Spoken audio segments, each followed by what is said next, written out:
Bonjour à toutes et à tous, ravi de vous retrouver pour le JT de ce mercredi 3 février. Nous nous intéresserons aujourd'hui à l'aide exceptionnelle à la prise de congés payés, aux frais de repas des exploitants individuels et aux actes de société dispensés d'enregistrement.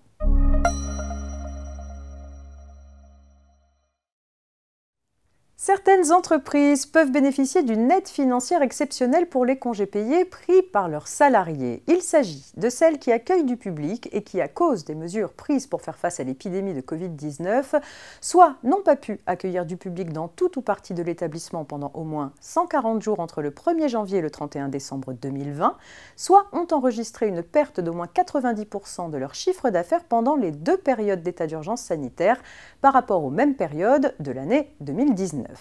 L'aide correspond à 70% de l'indemnité de congé ramenée à un montant horaire dans la limite de 4,5 fois le SMIC.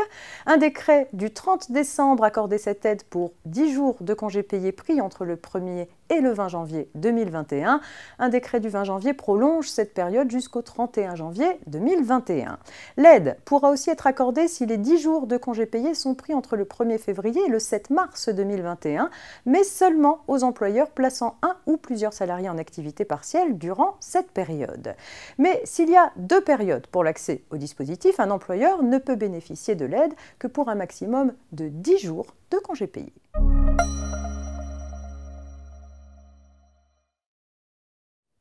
Un point sur les frais de repas des exploitants individuels à présent. Les professionnels exerçant une activité BIC ou BNC peuvent à certaines conditions déduire leurs frais de repas pris en dehors de leur domicile lorsque celui-ci est éloigné du lieu d'exercice de leur profession. Il faut que ces dépenses soient nécessitées par l'exercice de la profession, qu'elles soient justifiées et ne soient pas excessives. Pour 2021, la charge admise en déduction au titre des frais supplémentaires de repas est égale à la différence entre la charge effectivement supportée, éventuellement plafonnée à 19,10 € et la valeur du repas pris à domicile évalué forfaitairement à 4,95 €. Il est donc possible de déduire au maximum 14,15 € au titre des frais de repas.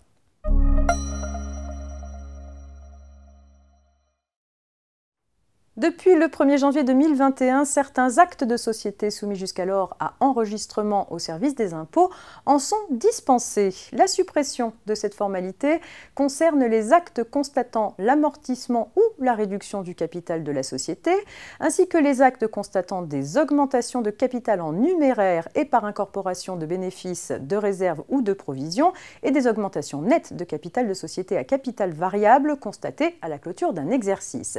Et enfin, les actes constatant la formation de groupements d'intérêt économique. La formalité de l'enregistrement reste obligatoire pour les actes constatant une augmentation de capital autre que ceux cités ci-dessus, de même que pour la cession de droits sociaux ou la transformation d'une société. Mais pour ces derniers, le dépôt au greffe du tribunal peut dorénavant précéder l'enregistrement au service des impôts. Une souplesse qui demeure exclue pour certains actes, comme par exemple ceux portant transmission de propriété ou d'usufruit de fonds de commerce ou de clientèle, ou cession de droit au bail. C'est la fin de cette édition, à retrouver également sur RF Play, notre plateforme de podcast. Il me reste à vous souhaiter une belle journée et à demain jeudi.